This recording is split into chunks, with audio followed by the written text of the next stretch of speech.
नमस्कार, स्वागत आहे आपल्या नवीन एका ब्लॉगमध्ये। तर आज आहे शुक्रवार आणि दुपारपासून पौर्णिमा पण लागली। तर माझा आज दुसरा शुक्रवार आहे। गेलेला शुक्रवार काय पूजा ही केली नाही आजारी असल्यामुळे। तर आज पूजा मांडणी ही करून घेतली सुंदर अशी। आणि आज पौर्णिमा म्हटल्यावरती परडी पण भरली पिठामिठानी आणि आता पोत पण पेटवायचे। तर संध्याकाळ झाले आणि माझी छान अशी इथं देवीची पूजा मांडणी करून घेतली मी। आणि आता मला पोती वाचायचे वैभव लक्ष्मीची। तर चला मी आता पोती वाचून घेते। आणि आज श्रीयंत्राला कुंकुमार्चन पण केलं। पौर्णिमा पण आहे आणि शुक्रवार पण आहे, म्हटलं आज कुंकुमार्चन करायचं श्रीयंत्रावरती। तर चला मी आता पोती वाचून घेते। वैभव लक्ष्मी मातेची पूजा मांडणी केलेली। तर पितळेची लक्ष्मी मातेची मूर्ती आहे, तर तिची पूजा केली। नंतर गजलक्ष्मी आहेत, गजलक्ष्मीची पण पूजा केली। नंतर श्रीयंत्रा, नंतर हे सगळे देव आणि देवामध्ये पण इकडं हे केलेले पोत पेटवलेले। आणि नंतर तुपाचा दिवा लावलाय। गणपतीची पण पूजा ही मांडणी करून घेतली आणि सुंदर अशी माझी पूजा मांडणी झालेली आहे।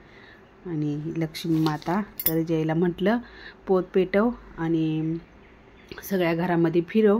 तर त्यांनी पोत पेटवतोय आणि घरामध्ये सगळ्या फिरवतोय। आणि सासूबाई पण बसलेले आहेत।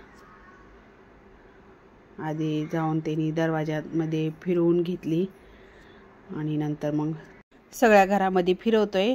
तर किचन, हॉल, बेडरूम असं सगळीकडे फिरवायचं चालू आहे त्याचं। आणि कधी करतो कर म्हटल्यावरती असं देवाचं काय करायचं असेल ना, आणि जयला म्हटलं ना कर बाबा, तर तो करतो। असं नाही होय म्हणत नाही, त्याला पण आवड आहे देवाची। आमोशा पौर्णिमे दिवशी अशी पोत पेटवून घरामध्ये फिरवायची असते। ज्यांच्याकडे आहे ते करतात।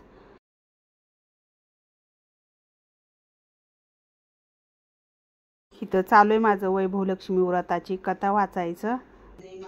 मातेने सांगितल्याप्रमाणे ती लक्ष्मी मातेचे शास्त्रयुक्त पद्धतीने शुक्रवार व्रत आणि यथासांग उद्यापन करेन असा निश्चय केला। या निश्चयानंतर ती आणि मी नाही वैभव लक्ष्मीचं शुक्रवारचं व्रत लग्नाच्या आधीपासूनच करते आणि लग्न झाल्यानंतर पण माझं खूप वेळा झालंय वैभव लक्ष्मीचं व्रत करायचं। तर मागच्या वेळेस पण केलं होतं, तर 21 शुक्रवारचं केलं होतं, नाहीतर 2-4 वेळा केलं, तर 11 शुक्रवारचंच केलं होतं। तर मला आवडतं अशा पूजा ही करायला। देवीची कथा ही वाचून आता मी देवीसाठी प्रसाद बनवते शिऱ्याचा। तर आज म्हटलं थोडासा शिऱ्याचा प्रसाद बनवावा। तर चला आता मी शिऱ्याचा प्रसाद बनवून घेते। थोडीशी तब्येत काय एवढी व्यवस्थित झालीच नाही अजून, थोडंसं कणकण वाटतंच आहे, पण चला मी आता शिरा बनवून घेतलाय बघा शिऱ्याचा नैवेद्य बनवून। तर आज शिऱ्याचा नैवेद्य बनवला आहे आणि आता शिऱ्याचा नैवेद्य देवीला नैवेद्य दाखवणार आहे, आरती करून घेणार। तर आरती करून घेते मी।